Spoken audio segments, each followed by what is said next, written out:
being out this time of day. I called it the golden time, when the sun is over in the west but isn't setting quite yet. There's a nice cool breeze blowing. Finally, we're going to have a little break in our heat that we've been having, and I think we're going to have a few more days that are seasonal. So among the things we did this weekend, I did a long video on putting up our new arches, and so my garden is getting ever more vertical. I have put some shade cloth on my brassica bed because it has been hot, and that will keep the temperature of the bed cooler. I was in here with the spinach today and looked over, and lo and behold, some volunteer potatoes. This is going to cause a revision in my planting plan because I was going to put my eggplant bed here. I guess I'll have to figure that out. I don't look gift horses in the mouth. Well, these radishes are looking pretty good.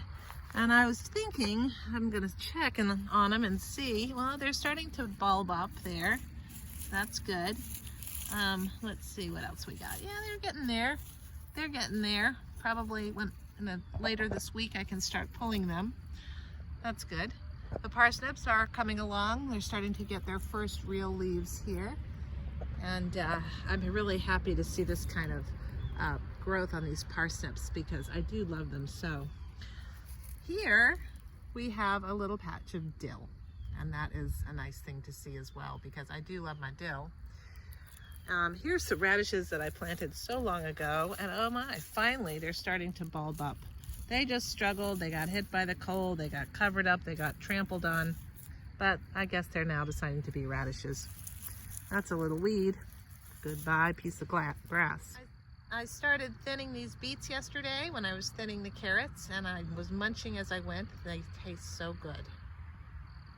The nice thing about thinning greens, beets and carrot tops, is you can just eat them. You don't have to throw them out. Here is a volunteer sunflower, and I'm very happy to have a sunflower here, but I am not happy to have it exactly where it's decided to pop up. So I'm going to be digging that out and putting it in another spot, because this is going to be my sauce patch. The final thing I did this weekend was to transplant the blackberries that I had dug up from my kitchen garden, the ones that had decided to plant themselves, and I have started the new blackberry row outside my lower garden. So now I planted 4 blackberries. I think I'm going to go maybe and dig up 1 or 2 more errant little guys and just transplant them directly. And so this area that is outside of my lower garden is really turning into the perennial space for fruit and perennial flowers. And as I pan up, you can see that almost all of the space now outside has been planted up or begun to get developed, which is really, really nice. So I'll have 2 rows of blueberries, and I'll have a row of blackberries. And I don't know what I'll end up doing at this very, very end.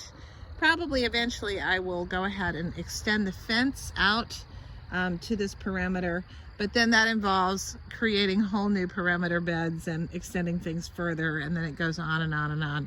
So I guess I'll see how it goes with the wild woolly animals that I get, and just see how this area fares. If it gets demolished by deer and bear and foxes and rabbits and groundhogs and God knows what else, well, then I'll just have to deal with that. But for now, it's really coming along quite nicely. I wish my dad were here to see it. He loved fruit, and he had his little kitchen garden in his later years, and I think he would get a kick out of this method of no-dig gardening. So thank you so much for watching. I hope you had a great weekend. I did, and I hope you have a good week ahead. Thanks for watching. Consider subscribing, and don't forget to hit the like button. Bye.